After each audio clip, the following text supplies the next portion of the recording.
Txerrita, Miriren lagun bat, orduan, oroimen histerikoa podcasta entzun behar duzu. Aste artero, argia.eusen.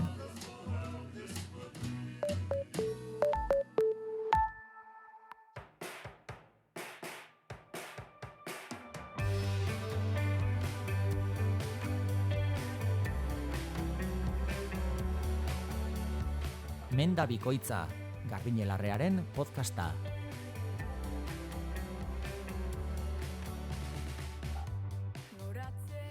Ongi etorri, Menda bikoitza podcastera, hemen gaituzue gaurkoan ere beste astelen batean, Eritz Arzailuz eta biok mikrofonoan, ongi etorri Eritz. Ongi etorri hiri ere, Garbiñe, eta ongi etorri entzule guztiei. Hori don, gaurkoan beste saio bat prestatu dugu, saio honetan albiste bat ekarreko dugu, landareetaz, sendabelartaz hitz egiten dugunean, hauen gaitasunak, jakintzak, ezaugarriak aipatzen dizkinagu, ez? Oraindik sinisteak kostatzen zaigun gauzak, ildo hortatik, albiste bat ekarriko dinagu. Eta gero, udazkenean oso niretzat ohikoa arrunta eta oso erabilgarria dugun landare bati espazioa emango zionagu, beti iruditzaion denbora faltan bezala eta gaurkoan merezi duen lekua egingo zionagu Azeri Buztanari.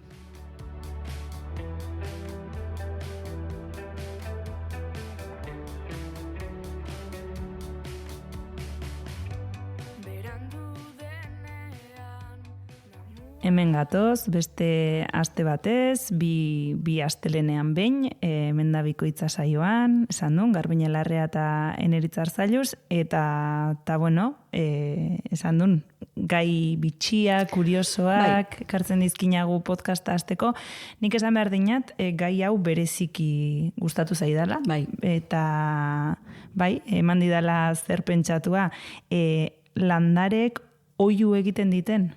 Antza bai. Hola, nahiko clickbait den nula, baina landareko oihu egiten diten. Oihu garrasi pentsatu dina, eta kaso kasetari sensazionalistaren batek idatzi dute du. Nahiko titular hona dun. Bai, ala dun. Bueno, ona. Piniko dugu, albistearen azpian testuan, nondik hartu dugun albistea, udara hontan argitaratutako albiste badun, udaran oso arrunta dugun elikagaia baten inguruan egindako ikerketa du, baita tomatearen inguruan, tomatea ez du landare exotiko bat, ez gaitun aurreko saioan bezala prehistoriazari edo arkikuntza arkeologikoetaz. Bueno, ikerketa hau Tel Aviviko Unibertsitateak egin din, eta, leku egingo zionagu. Honek, beste zerbait puskatu duelako baita, nire aurreritzi eta behintzat puskatu din, beste zerbait. Eta, hemen sendabelarrek dakiten idatzitakoan, ipininean, planteamendu hau mai gainean, sendabelarrek asko dakite, eta guk oso ondo ez dakigu zer dakiten, Eta duten jakintza eremu hori, nola landarea den gauza bat mugitzen ez dena eta burbuinik ez duena eta, gure ustez, nervio sistemarik ez duena, gauza vegetala zeukanagu harriaren urrengo gisa. Hau da, animalia eta harriaren tartean, evoluzioaren eskalan guk oso garbi zeukanagu guk goian gaudela, animalia gure azpian daudela eta animalien azpian daudela landareak. Baina kategoria hori guk aspalditik ezarria eta barneratu daukaguna deserosotu egiten dinateolako albistek. Esan dunez, landaren inteligentziaz hitz egin geninan eta hau etzabilen oso urruti inteligentziatik, etxotik, esango niñake, landarek oihu egin, ez? Behintzat hitz hori biltzen badinago, ari garela pixka bat pertsonifikatzen. Baina, gaitasun gizakiaren edo gaitasun humanoak ematen. Gaitasun ezaugarri humanoak. Hori dun asuntua. Hemen, aipatzen din, oihu egitea, garrasi egitea eta angustia bezalako emozio bat. Emozioa baldin badin, animaliei emozio gaitortzen ere zientziak denbora behar izan dein, kosta egin duen, baina landare batek emozioa izan dezakela, hori askorentzat ezinezkoa duen, hau botanikan, une honetan botanikan deseroso ziagoen jende asko. Beste askok agintea manten nahi dinat estatus kuestionis esango dinagu, gaur egun zer den onartu dagoena, Baina, bueno, fizikan gertatzen ari den gitxa, ez? Ba, ezarrita genituen aurretiazko jakintzak hankaz gora jartzera gatoz. Eta botanikan hori aridun gertatzen une hauetan. Olako albisteek, frogatzen dinate hori. Orduan, bueno, ideia hori landareak ezin du sentitu, hau dun gaia. Landareak ezin du sentitu nerviosistemarik ez duelako. Hau da, landareak ez du sufritzen, eta gero baita ere landareak ez du kontzientziarik burmuinik ez duelako, ez? Gu burmuina dugunez, kontzientzia dugunez, emozioa ditugunez, dena dun, bide batez esan da, gizakiarekiko neurtua, esan behar dinagu. Ikuspegia beti duen antropozentrista, Oda, guk ditugu gaitasun maksimoak esango dinagu, eta landareak beti behera egongo ditun. Orduan, bueno, ikerketa honek hori, zalantzan ipintzen din, horregatik ekartzen dinagu. Bueno, kontua dun tomatea etxean, hortuan, baratzean, eukiduenak badakiela zer da tomateak sitxa izatea. Gaixo. Tomatea gaixotzea, hori da. Sitxa izatea, arrautzak ipintzea, sitxa emeak tomateari, ez? Bueno, horraino, guk lehendik ikusi izan dugun zerbait, ez? Ikerketa honek aipatzen din, guk geuk gizakiok, entzuteko gaitasunik ez dugun uin frekuentzia batean, landare horrek egiten duela soinu bat, eta soinu hori dela angustiarekin lotutako, hau da, garrasi edo oihu egiten duela bera ez dezan jan insektuak, sitxak kasu honetan. Ikerketak hori frogatu du. Abixatzen duela nolabait? Bai. Ez, gaixo dagoela? Hori da, ni gaixo nago, zarata bat egiten ari naiz, eta zarata hori angustiarekin lotutako, eta angustia emozioa dun, orduan lotutako zarata bat dun. Sitxa emeak, hori ulertu egiten din, eta ez din ipintzen arrautzarik. Zenbait animaliak baditen oihu hori entzuteko gaitasuna, guk ez duguna. Guk ez duguna. Orduan, hemen esan insektu hauek, sitxak adibidez, beste insektu gehiago ere bai, xaguxarrak, eta zenbait ugaztun, aipatzen din, orduan, ugaztun hauek zein diren, hau ikusi behar dinat. Hori kuriosoa dun, ez? Bai, gu ere ugaztuna gaitun da. Bueno, ikustea zein diren, uin frekuentzia hau harrapatzeko gai, zein izaki bizidun, zein insektu, zein xaguxar, edo zein ugaztun den hau entzuteko gai, baina noski, entzundako horren arabera, erabakia hartzen din insektuak ere, landare hortan arrautzak ez ipintzeko. Ulertzen din, eta bere konportamendua eraldatzen din. Orduan, hemen ikusten duen interakzio komplexua dela.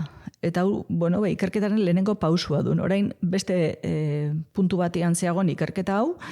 Eta kontua duen, ea beste landare batzuei jakinarazteko gai ote den, ea beste landare batzuek adibidez ur falta baldin badago, ea hori, oihu hori landarek ere entzun ote dezaketen. Elkarren artean komunikatzeko erabiltzen duten metodo, Ikusi egon arbolatan eta inbalandaretan euren espezie berekoen artean badagoela komunikazio gaitasuna, baina ikusi behar duen orain, landare espezie ezberdinen artean gai ote den, ez? Eta gero, ikusi baitare entzuteko gai diren beste insektu hauek, edo xaguxarrak, edo bestelako ugaztunak, ea entzundak horren arabera erabakiak hartzen oten dituzten. Naizta entzun, erabakitzia zeukan kasorik ez egitea ere. Orduan, ikusten duen elkarren arteko harreman hortan, erabakiak ere badaudela. Eta orain arte, pentsatzegunan kolorea zela garrantzitsuen. Hau da, ikusmenak baldintzatzen zuela eta ez entzumenak. Erabakiak hartzen zituela intsektuak edo dena delakoak landarearen egoera ikusita edo nabarituta. Itxura eskasa, edo iruditu honek ez dauka. Claro, eta hau ere badun, guk daukagun funtzionatzeko era, guk begiarekin epaitzen dinagu. Eta pentsatzen dinagu insektuek gauza bera egiten dutela. Eta ez du norrela nunbait. Orduan, landare estresatuak, gaixo duen landareak, egarria dutenak, hoiek ditun, ez? Hemen galdera duen ikerlariak, kazetariak egiten din galdera, hau zer da, ezaugarri evolutibo bat? Eta lehenengo esaldia niri grazia egitean dian esaldi badun, hau nolako momentu enten jakintza akademikoan instalatu dagoen jendea urdurien jartzen duen planteamendua. Eta esaten din, ikerlariek azpimarratzen dute landareak ez daudela kontziente. Ez daukatela landare kontzientziarik. Hau sekulako saltoa izango unake. Honekin asko zailduko duen baita ere gu landarea jana izatea, ez? Landarea kontzientzia baldin badu, kontzientzia animaliari ere neurri batean egozten zionagu. Orduan, abia puntu gisa jartzen din, baina hau ere eztabaida duen gaur egun, eztabaida ziagon. Ari gaitun esaten, tomate batek angustia, Bai. ez? Angustia senti dezakela. Bai.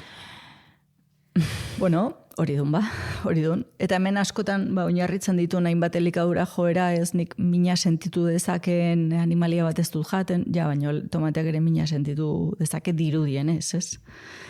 Orduan, hor kontua, hortziagon kontua. Eta, niretzat hemen, evidentzia bat ja badun, ez? Ikustea, gaixo dago landare bat, ez dute erasotuko ja nahikoa lan badaukalako bere buruarekin. Eta, hortik aurrera zer etortzen den interesgarria izango du. Nik jakimina zeugenat ze teknologia erabili duten hau entzuteko. Zarata hori, oiu hori, garrasi hori entzun nahiko niken. Nolakoa ote dunez. Jakimina horrek pizten zaidan.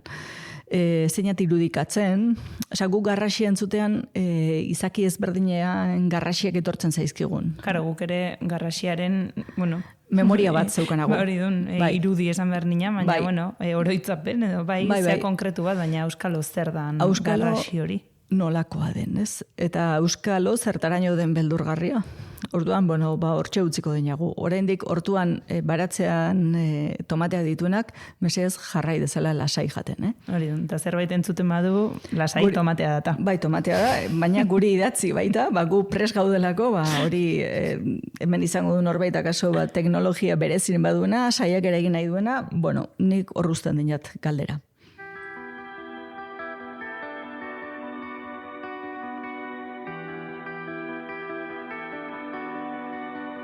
Menda bikoitza, bi astelenean behin argia.eu zen.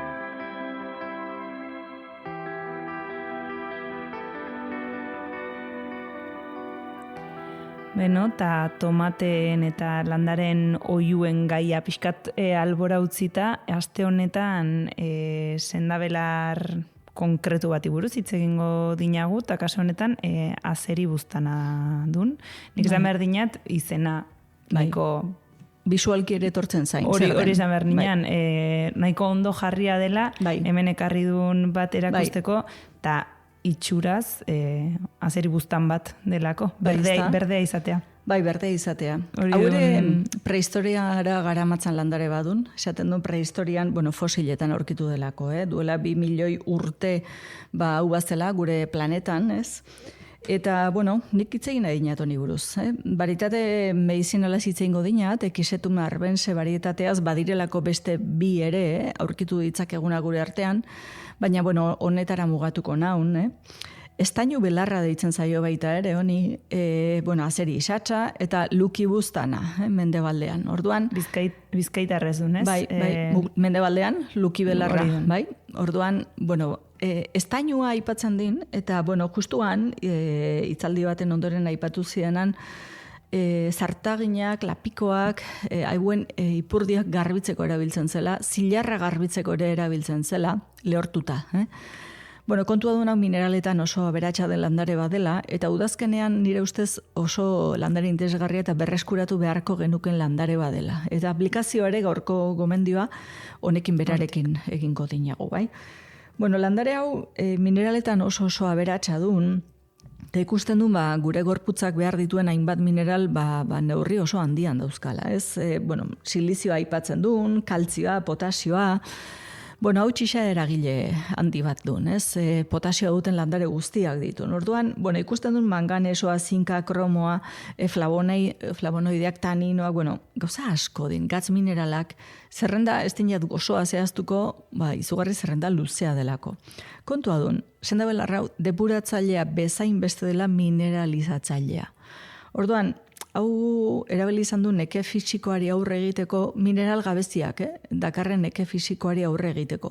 Ezurrak zaintzeko, gorputzeko likido atxikipenak kentzeko, diuretiko gisa, noski hipertensioa, tensio altua dagoenean hori jeisteko, potasioa duten landare guztiek, txixa eragile diren guztiek, tensioa jeitsiko dutelako, tensio baxukoa garenok, aipatuko dinat nola erabildezak egun, eta gero ikusten du, onjoak lehortzeko erabili izan dela, ultzera eta zauriak sendatzeko, Bueno, niretzat interesgarria duen gaur egunean kirolean ari den jendearentzat, ez? Giltzaduretako gaitzak edo minak daudenean, aipatzen duen baita ere, kolagenoa elikatzeko zerbait osagaiak baduela, egunak malgu edukitzeko, eta gero, baziagon erabilera estetiko bat esango dinaguta den, udazkenean ostoak erortzen jausten diren gisa guri ilea ere asko jausten zaigun. Bueno, ilea berritzeko, sortzen den ile berri hori indartsu etor dadin, gehi azkazalak indartzeko, hortarako erabiltzen duen baita ere. Orduan, sasoiko erabilera egitea zeukanagu eta orain ziagon biltzeko moduan. Orain dun jasotzeko garaia, buelta biltzea hontan. udaran ere bai, baina nik leku askotan entzun dinat eta gero begiratu dinagu baita ere, udaran bildutakoak eta udazkenean bildutakoak ez dinate gauza bera barruan. Hau da, udaran biltzea badaukan, nik entzun izan dinat belaunetik gora bildu behar dela. Belaunetik gora hasi denean, ez? Bale. Orduan, hau, txikia dun. Ez du inoren pertsona heldu baten belauna. Kalkulatuko inagu etxakina zema zentimetro den hori, baina izan behar dina altura jakin bat, ez? Haundi xamarra. Haundia, bai. Ez? Eta zuztarra iluntzen juten zaion, belzten. Orduan, zuztarri iluna ere badun beste ezaugarri bat biltzerakoan. Hemen erabiltzen dizkinagu osto fin hauek, ostoak direnak, alambre erako hau, baina zuztarra bera ere bai, eta zuztarra utza izaten duen, ez duen zuztar betea. Orduan, hau lehortzen dinagu kartoi baten gainean, nahi izatera baita izara edo maindire baten gainean, leku ilun eta egurastu batean, eta ongi lehortu denean, guraizekin edo zerbaitekin ondo txikitu, egiten duen gero egoki dosifikatzeko. Orduan, tradizioz ezurretako minetarako, ezurretako gaitzentzat, erabili izan dinagu, azkazala eta hilea indartzeko, baina baita nekea, astenia edo anemia dagoenean, ez? Kombinatu egin dinagu, beste hainbat landarekin hori aipatuko dinat. Eta gero, diuretiko moduan erabiltzen denean zer ikusten dinagu, horrek likidoa txipikipena tratatzen badigu hotza egiten hasten duenean, gorputza hobeto egokituko duen hotz hortara, ez? Esaten duen malguago egongo garela, eta horrek erraztu egiten digula, hotzera ere ondo egokitzea. Giltzurrunen funtzionamendua hobetzeak hori badin, gehigarri hori. Eta gero, esan beharraziagon, badibez, izerdi gehiagizkoa duenari horretan ere lagundu egiten diola, badelako horren erregulatzaile bat, Niretzat, merezidin, aplikazio ezberdinak zeuzkanagu, honekin, kontu zibili berdinagu botikak hartu ezkero hipertensioarentzat, bihotzerako edo giltzurrunetarako botikak baldin badaude, epe luzean ez duen hartu behar, epe luzean ahulgarria izatea daukalako, landare indartsua duen, gero aplikazioa zehaztuko dinagu.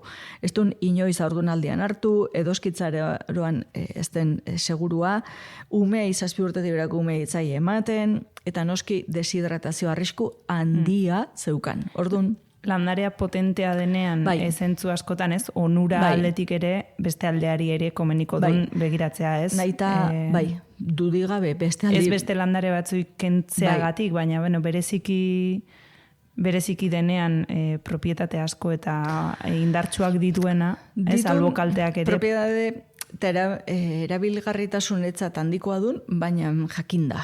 Eta ondo baldin badakin, iretzat emateko asko zeukan. Baina hala moduz erabiltzen haste baldin baiz, topo egingo dun nahi ez dunan beste zerbaitekin ere.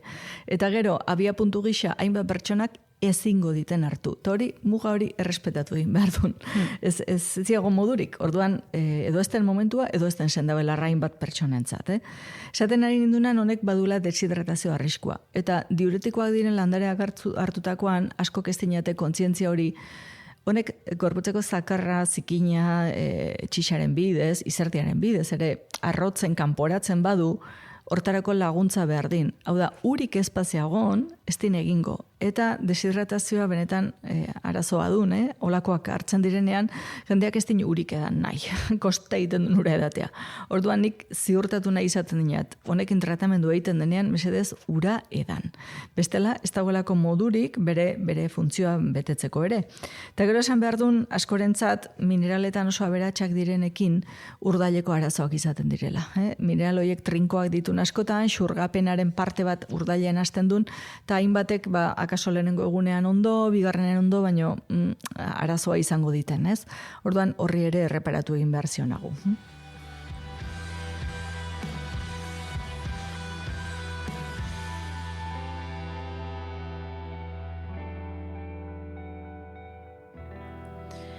Beno, eta ezagutu dinagu pixkatu beto zeri guztana, eta orain gomendioa ere horri lotuta, baina ipatu dinagu ez dela sendabelar bat albakarekin esan genuenaren kontrara epe luzean hartzeko. Orduan gomendioa askotan hitz egiten dugun 9 urren hoietako baten adunez. Hoixe. Justu 9 urrenak tradiziozkoak izan dituen herri honetan, da 9 urrenak dituen 9 egun jarraian egiten diren tratamenduak. Udazkenean hasita, nahi bada urri, azaro, abenduan egitea zeukanago hau. Irailean hasteare baziagon eta abendua utzi, iraila urri azaroa egitea ziagon. Kontua du, askorentzat hau hilberan egiteko zerbait dela, esaten dinete gorputzetik kanporatu, erauzi edo araztu beharreko hori dena hilberakoa dela. Nahi izatera hori egitea ziagon baita. Nireza garrantzitsua duen 9 egunak jarraian egin ahal izatea. Ezin baldin bada dela tensio baixuagatik, dela urdaileko arazoengatik eta bar, esango dinagun nola moldatu, baina hor egun bat tartekatu eta atxedena egin. Egun bat edo bitan ez hartu eta hurrengoan bueltatu. Ustea baino, hobea beti hori. Kontua du, hau egingo dinagu giltzurrunak garbitzeko, prestatzeko, esaten duen indargarria handi badu, baina baita depuratzailea handi bat, eta horrekin bestelako sasoi batekin egingo zionago aurre negugari, ez? Giltzaduretako gaitzak eta minak ere kontuan hartuko dizkinak. Orduan, begira, urdail sentibera duen jende hau, bihotzerre sensazioa ematen dionak, horiek malbarekin edo plantainarekin batera ardezatela, kopuru berean.